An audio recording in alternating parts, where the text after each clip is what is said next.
بسم اللہ الرحمن الرحیم۔ السلام علیکم سامعین ناظرین، اللہم صلی علی محمد عبدک و رسولک وصلی المؤمنین والمؤمنات والمسلمین والمسلمات۔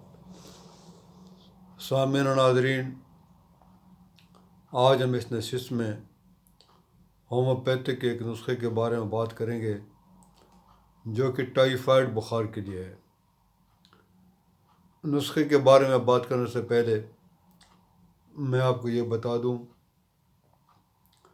کہ آپ کو اچھی بات جہاں سے بھی ملے پلیز اس کو شیئر کیا کریں، اور جس کے بھی چینل ہے آپ اس کے چینل کو سبسکرائب کریں۔ جو بھی آپ کو اچھی بات بتا رہا ہے آپ اس کو دوسروں تک پہنچائیں۔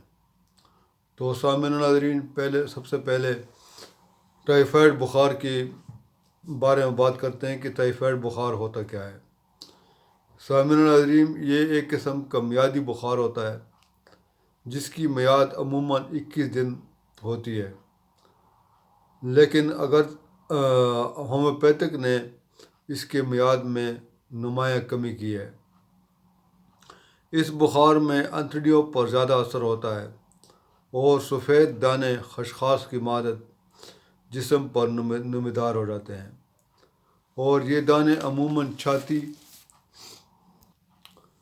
پیٹ اور پشت پر نظر آتے ہیں۔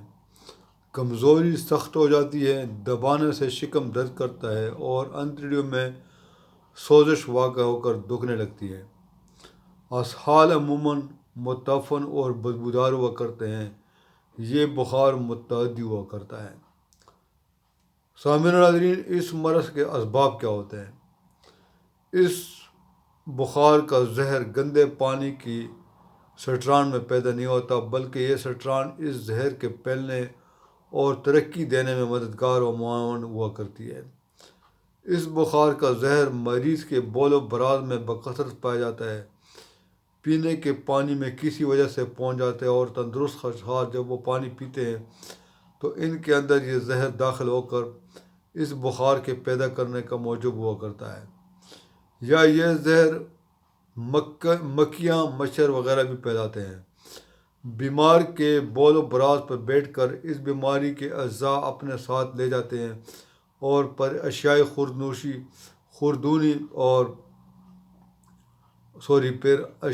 خوردنی اور پوشیدنی پر بیٹھ کر یہ اعضاء ان میں داخل کر دیتے ہیں، اور پھر اس سے یہ مرض پھیل جاتا ہے۔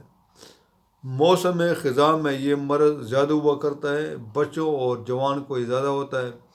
40 سال سے زیادہ عمر والے اشخاص اس میں بالعموم کم مبتلا ہوا کرتے ہیں۔ سامعین ناظرین، اس بخار میں اور عام بخار میں فرق کیا ہوتا ہے؟ طب محرکہ کا یعنی ٹائیفائڈ کا بخار جو ہوتا ہے یہ یک تیز نہیں ہوتا، یہ آہستہ آہستہ تیز ہوتا ہے۔ مثلا صبح کو بخار کی جو حرارت تھی، شام کو اس کی نسبت 1 یا 1.5 درجہ تیز ہو جاتی ہے، لیکن پھر صبح کو بنسبت شام کی حرارت کم ہو جاتی ہے، لیکن گزشتہ صبح کی نسبت قدرے زیادہ ہوتی ہے۔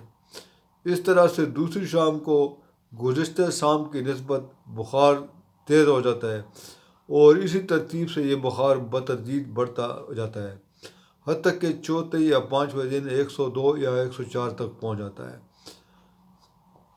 ڈاکٹر روڈکپ صاحب فرماتے ہیں کہ طب محرکہ کی پہچان یہی ہے کہ یہ بتدریج بڑھتا ہے۔ اگر چوتھے یا 5ویں روز 103 یا 104 تک نہ پہنچ جائے تو اس کو ٹائیفائڈ کا بخار نہ سمجھنا چاہیے، اور اسی طرح سے اگر ابتدا میں 1 یا 2 روز کے اندر ہی 103 یا 104 تک پہنچ جائے تو بھی اسے ٹائیفائڈ کا بخار نہیں سمجھنا چاہیے، بلکہ کوئی اور یا سادہ بخار سمجھنا چاہیے۔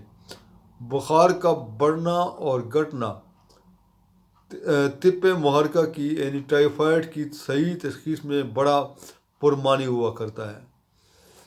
پس اگر دوسرے ہفتے میں بخار کی یہ حالت ہو جائے کہ صبح کو بہت کم اور شام کو بہت تیز، تو اس کو صحت یابی کا نشان سمجھنا چاہیے، اور یقین رکھنا چاہیے کہ اب بخار زیادہ طول نہیں پکڑے گا، اور اگر بخار کسی وقت بہت تیز ہو جاتا ہے اور پھر فوراً حرارت گر جاتی ہے، خواہ دن کے کسی حصے میں ہو، تو اس کی اچھی علامت سمجھنا چاہیے، اور اگر برخلاف اس کے دوسرے ہفتے میں حرارت تیز رہے اور کم نہ ہو تو سمجھنا چاہیے کہ مرض کا عاملہ سخت ہے اور اس کا دورہ لمبا ہے۔